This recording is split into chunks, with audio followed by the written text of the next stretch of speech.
নমস্কার, আপনারা দেখছেন নিউজ পোল বাংলা। শুরু করছি রাজনীতির পাঁচমিশালি। আর আজকের রাজনীতির পাঁচমিশালিতে আমাদের আলোচ্য বিষয়, শহরে দুর্গাপুজোর উদ্বোধনে আসলেন কেন্দ্রীয় স্বরাষ্ট্রমন্ত্রী অমিত শাহ।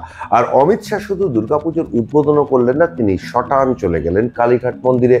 একদম শুভেন্দু অধিকারী এবং শ্রমিক ভট্টাচার্যকে সঙ্গে নিয়ে কিন্তু কালীঘাটে মায়ের কাছে পুজোও দিলেন। আর আজকে হঠাৎ অমিত শাহ পুজোর উদ্বোধনী মঞ্চ থেকে অনেকগুলো স্মৃতি রোমন্থন করলেন এবং বলা যেতে পারে তিনি বিদ্যাসাগরের জন্মদিনের শহর কলকাতায় এসে বিদ্যাসাগরকে স্মরণ করলেন। আর এই বিষয়ে যথারীতি আজকে প্রতিক্রিয়া দিয়েছেন তৃণমূল কংগ্রেসের সর্বভারতীয় সাধারণ সম্পাদক অভিষেক বন্দ্যোপাধ্যায়। আর আজকে এই বিষয়ে আলোচনার জন্য স্টুডিওতে আমাদের সঙ্গে রয়েছেন তৃণমূল কংগ্রেসের এসসি এবং ওবিসি সেলের সাধারণ সম্পাদক অমরনাথ প্রসাদ। অমরনাথ বাবু, আপনাকে অনেক অনেক স্বাগত। প্রথম প্রশ্ন, আজকে শহরে দুর্গাপুজোর উদ্বোধনে এসে কেন্দ্রীয় স্বরাষ্ট্রমন্ত্রী তিনটে বাক্য বলেছেন। একটা হচ্ছে সোনার বাংলা গড়বেন, এক হচ্ছে বিদ্যাসাগর মহান শিক্ষাবিদ, আর হচ্ছে তিনি বলছেন পরিবর্তনের ডাক দিলেন। প্রথম প্রশ্ন, যেদিন এই শহর কলকাতায় বিদ্যাসাগরের মূর্তি ভাঙা হয়েছিল তারপর থেকে দলীয় স্তরে আমরা যারা বিদ্যাসাগরের মূর্তি ভাঙার সঙ্গে জড়িত তাদের বিরুদ্ধে কার্যত কোনো ব্যবস্থা নিতেই দেখলাম না বিজেপি নেতৃত্বকে। আর সেই বিদ্যাসাগরের জন্মদিনে বিদ্যাসাগরকে সম্মান দিলেন বা তার কথা বললেন কেন্দ্রীয় স্বরাষ্ট্রমন্ত্রী। কিরকমভাবে বিষয়টা দেখছেন? দেখুন, আপনি দেখেছেন হয়তো এর আগে নরেন্দ্র মোদী হোক কিংবা অমিত শাহ কিংবা শুভেন্দু অধিকারী বলুন কিংবা শ্রমিক ভট্ট, প্রত্যেকে কিন্তু এর আগে স্লোগান দিত জয় শ্রীরাম। কিন্তু এখন এই মুহূর্তে আর জয় শ্রী রাম বলছে না, সেখান থেকে জয় দুর্গা জয় কালী বলছে। তার মানে কি, বাংলার মানুষকে এরা একটা বিভ্রান্তি করার চেষ্টা করছে। কি বিভ্রান্তিতে করার চেষ্টা করছে যেই বিদ্যাসাগর মূর্তিকে ভাঙা নিয়ে শুরু করলো এই ভারতীয় জনতা পার্টি, ঠিক কিন্তু এই মুহূর্তে ভোটের সামনে প্রচারে এসে দুর্গাপুজো উদ্বোধন করছেন এবং প্রচারও করছেন। ঠিক সময়ে এসে কিন্তু বিদ্যাসাগর মূর্তিকে নাম নিলেন এবং দূর থেকে নমস্কার করলেন। এইখানে ভারতীয় জনতা পার্টি একটা এমন সৃষ্টি করে রেখেছে যেখানে ভোট পেতে গেলে ওরা যত নিম্ন স্তরে নামতে পারে ওরা নেমে যেতে পারে।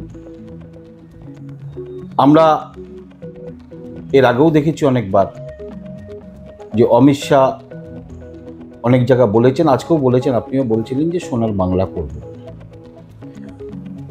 আমি জানি না ডবল ইঞ্জিনের সরকার কোথায় কোথায় আছে ওনার। সেখানে দাঁড়িয়ে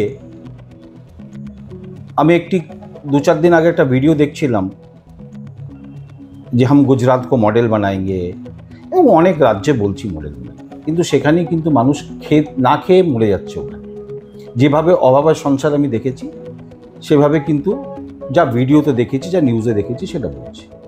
তো সোনার বাংলা করবেন, গড়বেন, কিন্তু আগে যেখানে জন্মস্থান, যেখানে উনি ছোট থেকে বড় হয়েছেন, যেখানকার স্বরাষ্ট্রমন্ত্রী এবং নরেন্দ্র মোদী প্রধানমন্ত্রী, সেই গুজরাটকে কিন্তু ওরা সোনার কিছু করতে পারছেন। পাশাপাশি আপনি দেখবেন যত রাজ্য আছে বিহারকেও করতে পারলেন না। এই মানুষকে একটা ভাওতাবাজি কথাবার্তা বলে ভারতীয় এবং জনতা পার্টি সবসময় চেষ্টা করে যে কিভাবে আমরা এই ভোটটা নেওয়ার চেষ্টা করব। মানে এটা একটা কৌশল বলতে চাইছেন? এই কৌশলটা কাজে লাগবে না, তার কারণ হচ্ছে বাংলার জনগণ অলরেডি ঠিক করে ফেলেছে যে কাকে আনতে হবে। এ আর কোনো কৌশল লাগবে না কাজে। তার কারণটা হচ্ছে যেভাবে যত ভোট আসে তত নেতা আসে। ঠিক আপনি দেখবেন আর কিছুদিন পর শীত পড়বে, যখন বিভিন্ন রকমের পাখি কিন্তু অন্যান্য দেশ থেকে উড়ে আমাদের বাংলায় চলে আসে কিংবা অন্য অন্য রাজ্য থেকেও চলে আসে।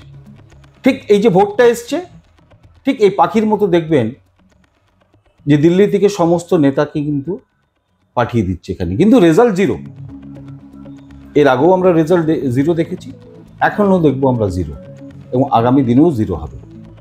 কারণ যেভাবে মাননীয় মুখ্যমন্ত্রী সারা বাংলাকে উজাড় করে উন্নয়নে ঝড় বইয়েছে, সেখান দাঁড়িয়ে কিন্তু ভারতীয় জনতা পার্টি একটা ধানের বীজ বইতে পারে না। আমার এখানে একটা প্রশ্ন আছে যে এটা একটা দুর্গাপুজোর নিছক উদ্বোধন, তিনি একটা কালীঘাট মন্দিরেও গিয়েছেন। এখন গোটা ভারতবর্ষের কাছে আমাদের কালীঘাট মন্দির হচ্ছে একটা পবিত্র তীর্থক্ষেত্র, তো সেখানে এসছে এই যে পুজোর মঞ্চে পরিবর্তনের ডাকটা কি বাংলার সংস্কৃতির সাথে?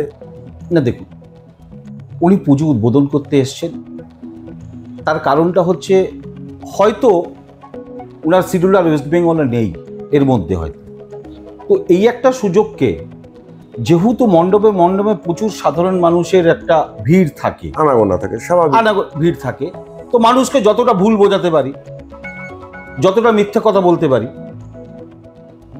মিথ্যা কথা বলে যদি দুটো চারটে ভোট পেতে পারি, কারণ 5টা আঙুল যেমন সমান নয়, 5টা মানুষও তো সমান নয়, তারপর দুটো মিথ্যে কথা বলে যদি দুটো ভোট পেতে পারি।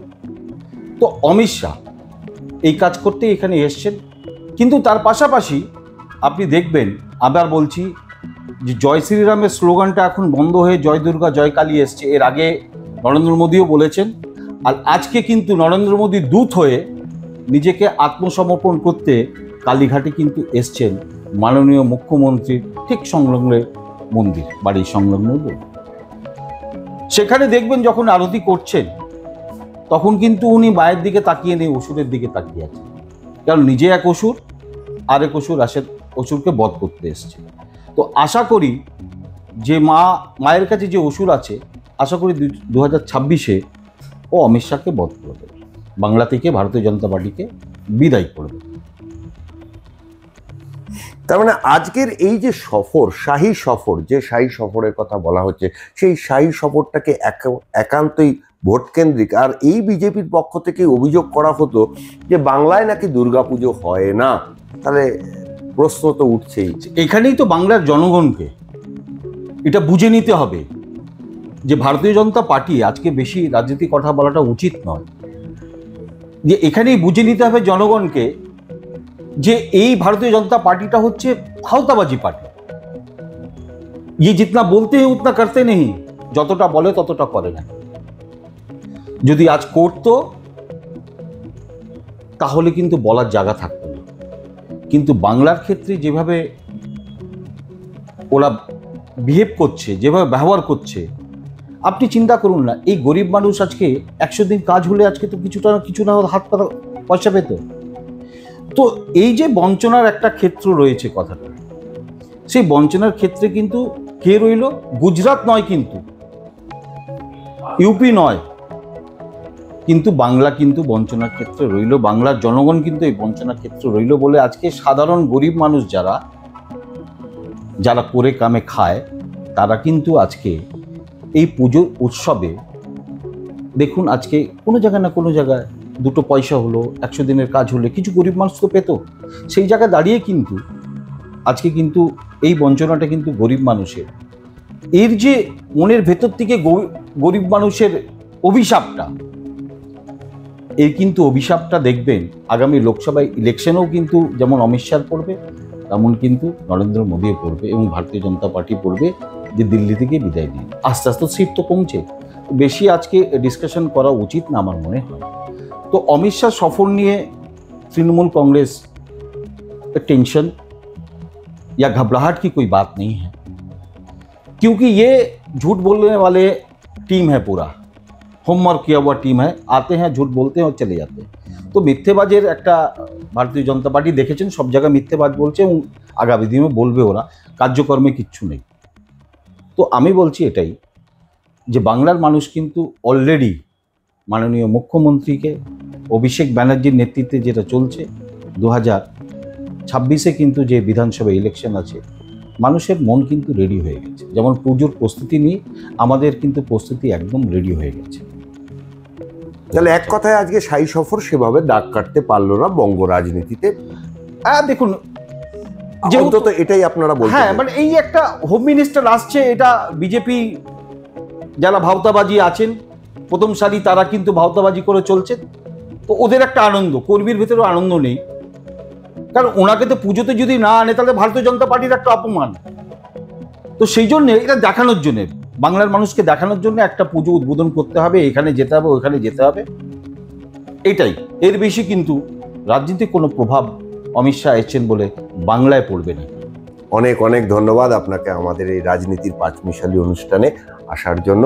তো নমস্কার। শুনতেই পারলেন যে তৃণমূল কংগ্রেসের বক্তব্য এবং অমরনাথ বাবু যে দলের কথা বলছেন, যে তৃণমূলের বক্তব্য যে আজকে বঙ্গে যে শাহী সফর হলো, অমিত শাহের যে ঝটিকা সফর, সেই সফর বাংলার রাজনীতিতে আদেও দাগ কাটবে না এবং বরং এতে বাংলায় তৃণমূল কংগ্রেসের ভিত্তি আরো জোরালো হবে, আরো দৃঢ় হবে। এখন কার ভিত্তি জোরালো হবে, কার দাবি প্রতিষ্ঠিত হবে, তার উত্তর মিলবে সময়। তবে আজকের এই রাজনীতির পাঁচমিশালি অনুষ্ঠান এখানেই শেষ করলাম। সমস্ত খবর এবং আপডেটের জন্য চোখ থাকুক নিউজ পোল বাংলায়। নিউজ পোল বাংলা, খবর বিশ্বজুড়ে।